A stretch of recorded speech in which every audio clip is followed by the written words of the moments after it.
Collision course, a comet heads for Mars, presented by Science at NASA.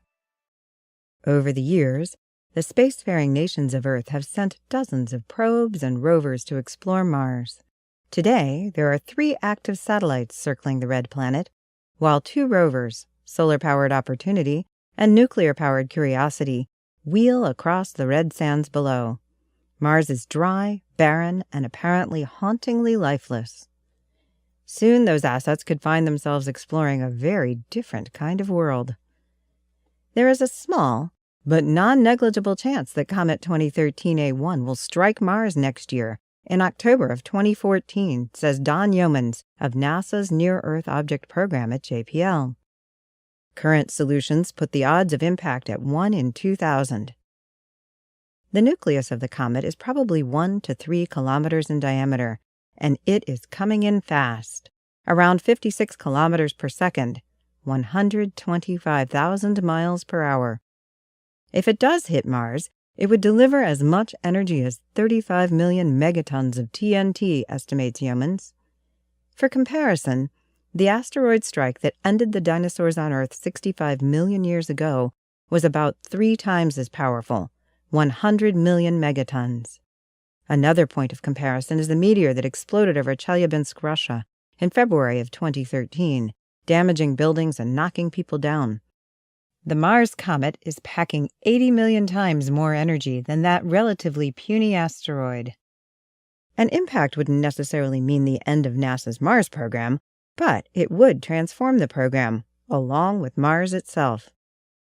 I think of it as a giant climate experiment, says Michael Meyer, lead scientist for the Mars Exploration Program at NASA headquarters. An impact would loft a lot of stuff into the Martian atmosphere: dust, sand, water, and other debris. The result could be a warmer, wetter Mars than we're accustomed to today. Meyer worries that solar-powered Opportunity might have a hard time surviving if the atmosphere became opaque. Nuclear-powered Curiosity, though, would carry on just fine. He also notes that Mars orbiters might have trouble seeing the surface, for a while at least, until the debris begins to clear. A direct impact remains unlikely. Paul Chodas of NASA's Near-Earth Object Program stresses that a 1 in 2,000 chance of impact means there's a 1,999 in 2,000 chance of no impact. A near miss is far more likely, he points out. Even a near miss is a potentially big event. The latest orbit solutions put the comet somewhere within 300,000 kilometers of the red planet at closest approach. That means Mars could find itself inside the comet's gassy, dusty atmosphere. Visually, the comet would reach 0th magnitude. That is, a few times brighter than a 1st magnitude star, as seen from the red planet. Cameras on all of NASA's spacecraft currently operating at Mars should be able to take photographs of Comet 2013A1, says Jim Bell, a planetary scientist and Mars imaging specialist at Arizona State University. Researchers will be keenly interested to see how the comet's atmosphere interacts with the atmosphere of Mars. For one thing, there could be a meteor shower.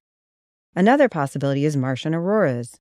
Unlike Earth, which has a global magnetic field that wraps around our entire planet, Mars is only magnetized in patches. Here and there, magnetic umbrellas sprout out of the ground, creating a crazy quilt of magnetic poles concentrated mainly in the southern hemisphere. Ionized gases hitting the top of the Martian atmosphere could spark auroras in the canopies of the magnetic umbrellas.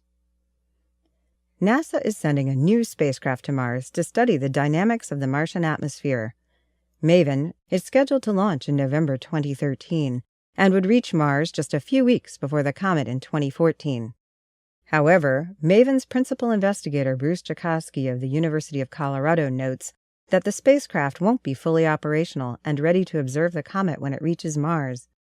It takes a while to get into our science mapping orbit, he explains, but, he adds, there are some effects that I would expect to linger for a relatively long period, especially if the comet hits Mars, and we will be able to observe those changes. Astronomers around the world are monitoring 2013A1. Every day, new data arrive to refine the comet's orbit. As the error bars shrink, Yeomans expects a direct hit to be ruled out. The odds favor a flyby, not a collision, he says. Either way, this is going to be good. Stay tuned for updates as the comet approaches at science.nasa.gov.